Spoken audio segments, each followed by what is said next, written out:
I'm Jeffrey Daugherty, and this is time for Unindoctrinate. We're entering into the midnight hour, reminding you of your personal power. And tonight, we're carrying on with Assault on Aquarius, Angels and Demons, Cultural False Flag of the 1960s. And if you are on the YouTube channel, you know I'm also known as the Christian Whistleblower on YouTube. And if you're there, you can see that I have my Elvis Crown Electric t-shirt, or actually a work shirt on tonight.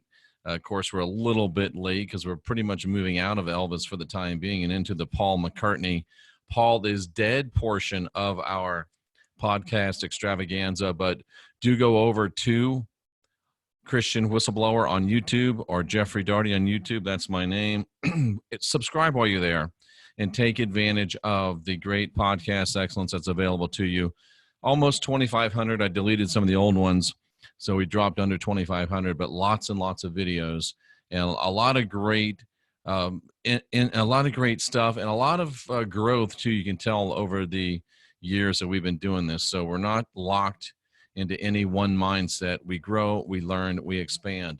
And tonight we're talking about Assault on Aquarius, how the 1960s were a cultural false flag. And we're showing this to you so you'll know what happened, understand what happened. But I feel most importantly that you will know that they're trying to do it again, and you'll recognize it when you see it, and we won't fall again for another cultural false flag. Please go back and catch up on these, anything that has to do with Assault on Aquarius, Elvis, Paul McCartney. We're talking about this subject. We're a few shows in, and it'll take us probably a few more. But when we last talked, we talked about briefly the Paul is dead phenomenon that basically says that Paul McCartney died in a car crash in 66 and that he was replaced by a look-alike. I don't think that's what happened, but not for the reasons that you don't think that you think that I don't think that it happened.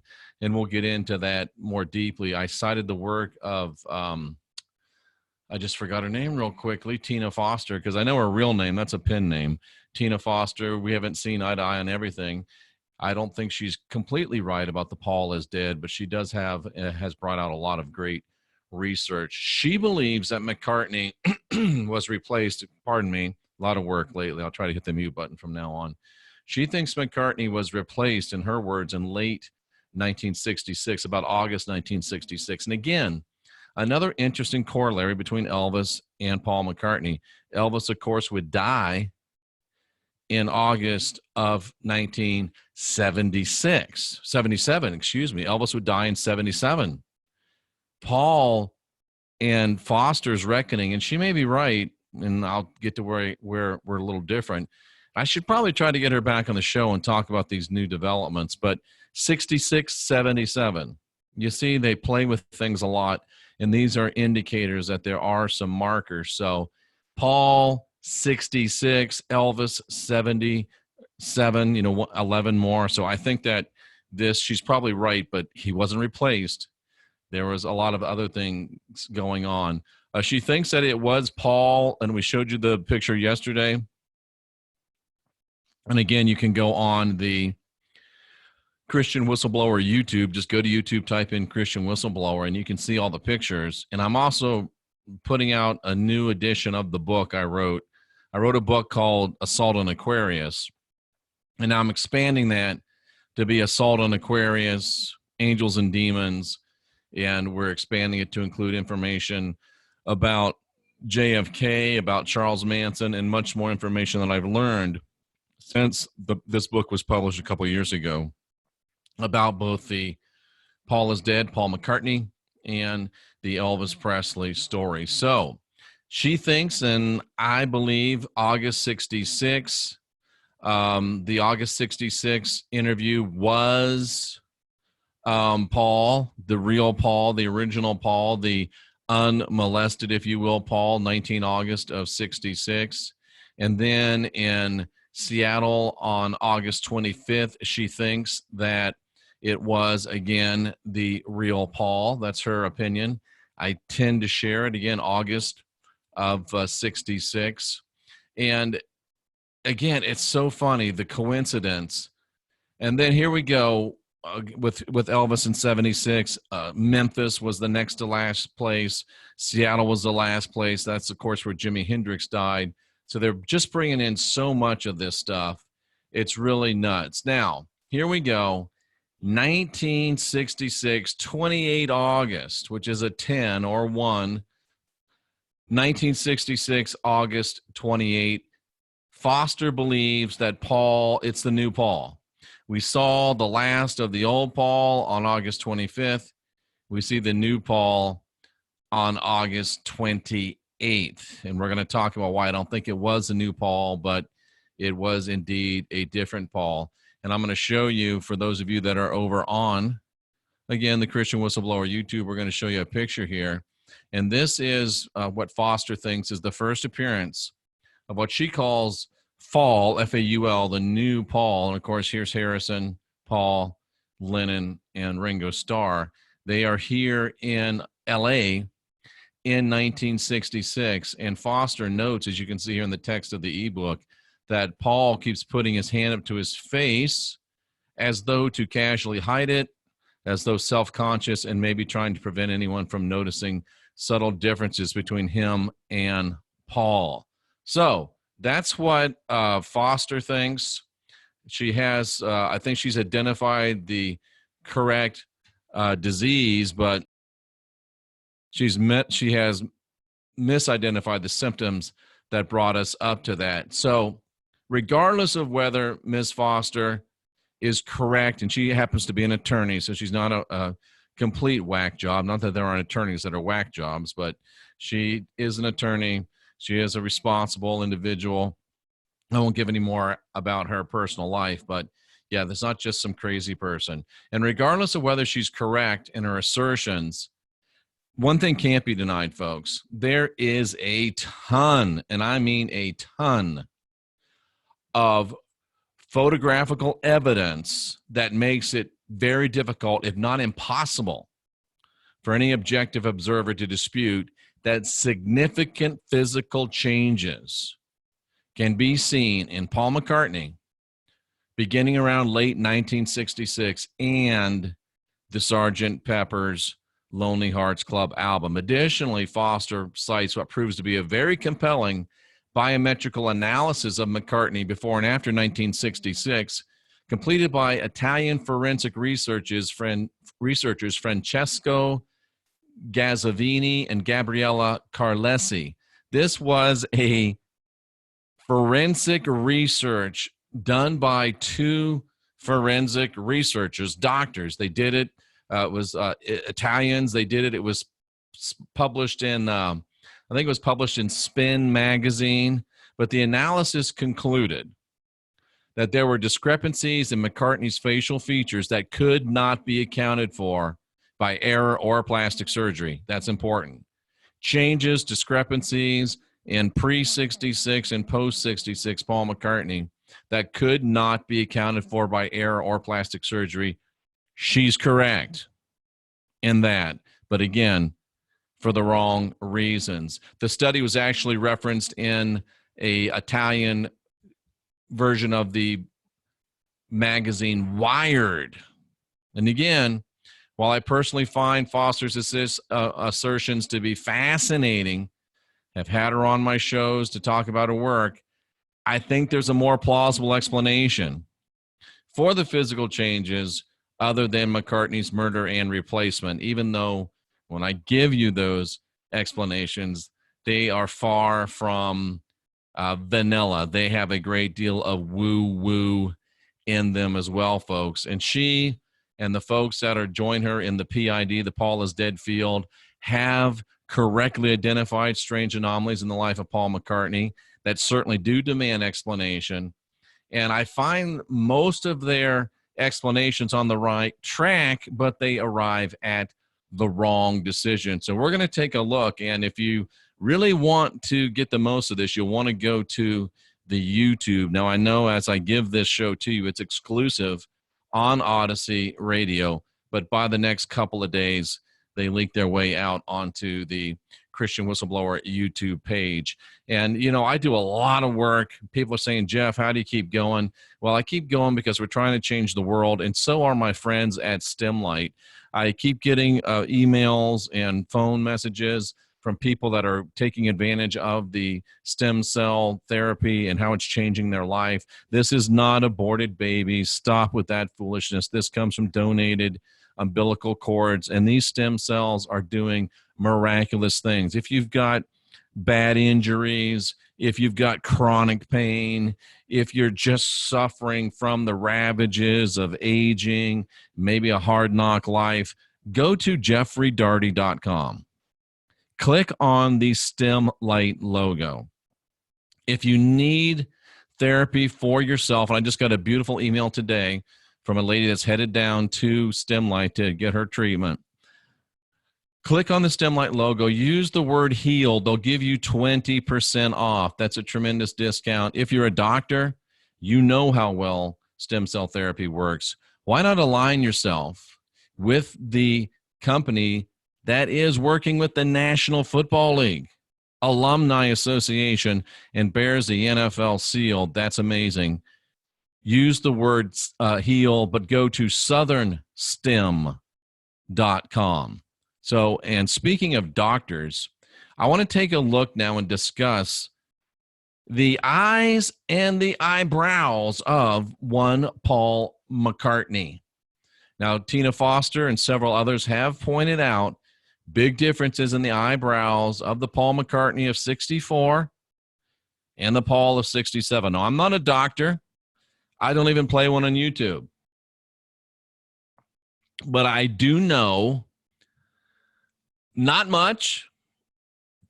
I do know about radio. I do know about podcasting. Know nothing about eyebrows.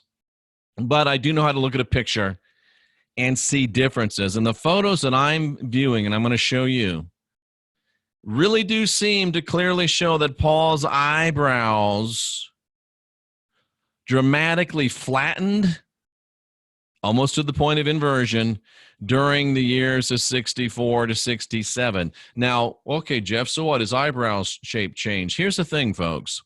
The shape of eyebrows can easily be changed by cosmetic means, but it's always in the opposite direction of the changes in McCartney's brows. While it's very easy and simple to cosmetically lift, round, and shape brows from a flatter to a more arched appearance, efforts to do the reverse seem profoundly problematic.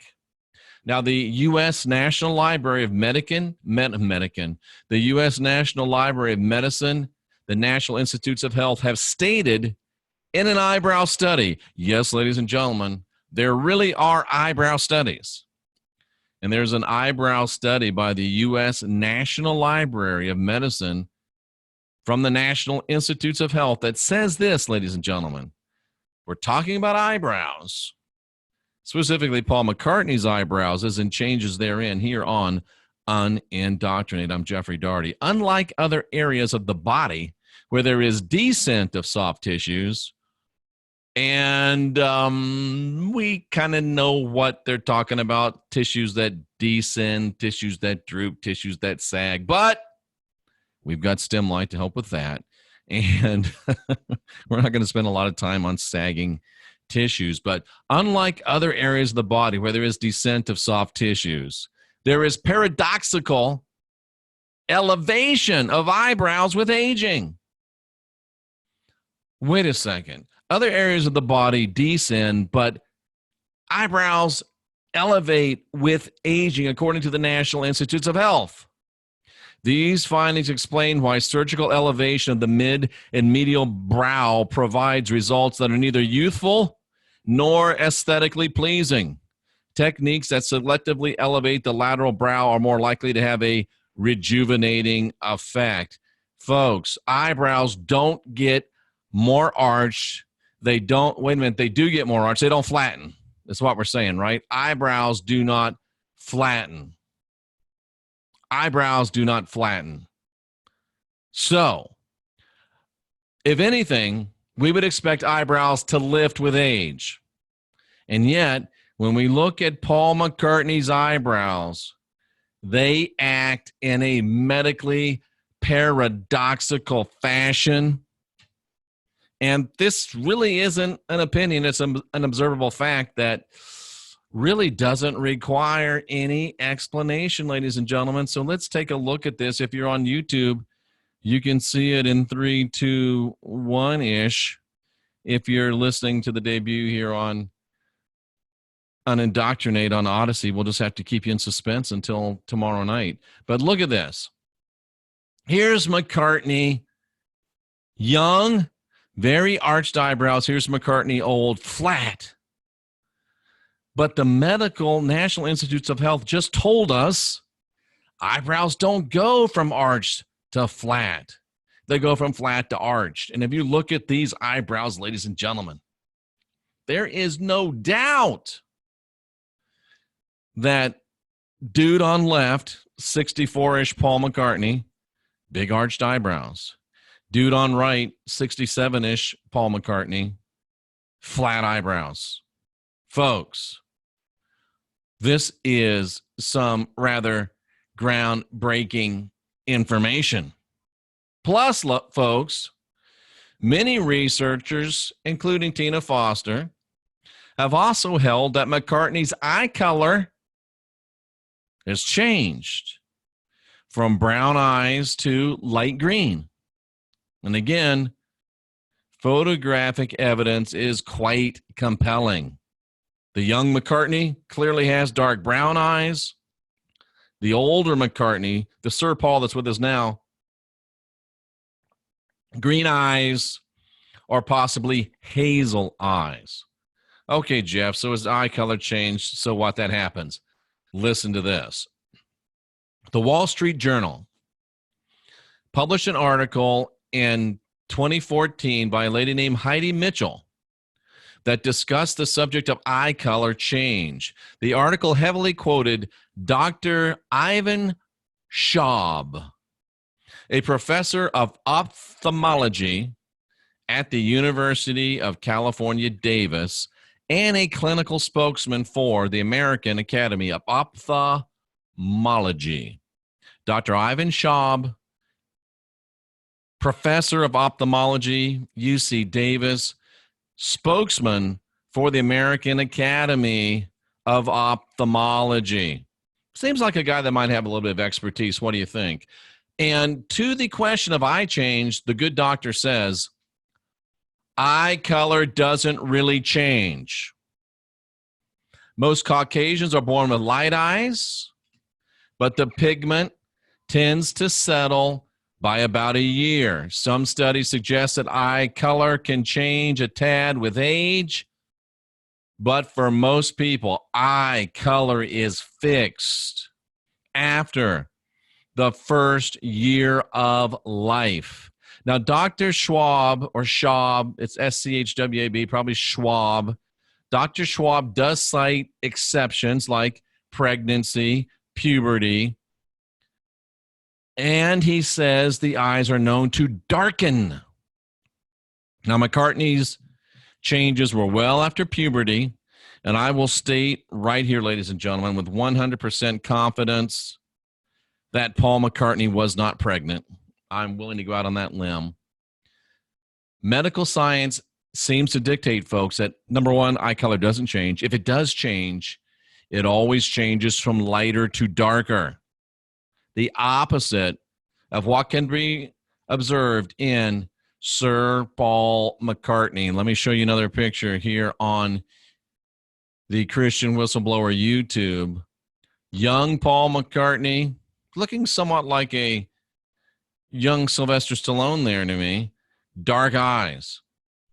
Old Paul McCartney, light eyes. Young Paul McCartney, dark eyes. Older Paul McCartney, light eyes. Folks, I know you don't want to believe it, but what we see is very clear, very compelling evidence of changes in both the eyebrows and the eye color of Paul McCartney. Experts say these changes are medically impossible, and yet I'm showing them to you right here, right now. On YouTube, on the Christian Whistleblower channel, through the Unindoctrinate radio show on the Odyssey Radio Network. These changes are real. Do they prove that Paul McCartney was killed and replaced? Not so fast. Not so fast.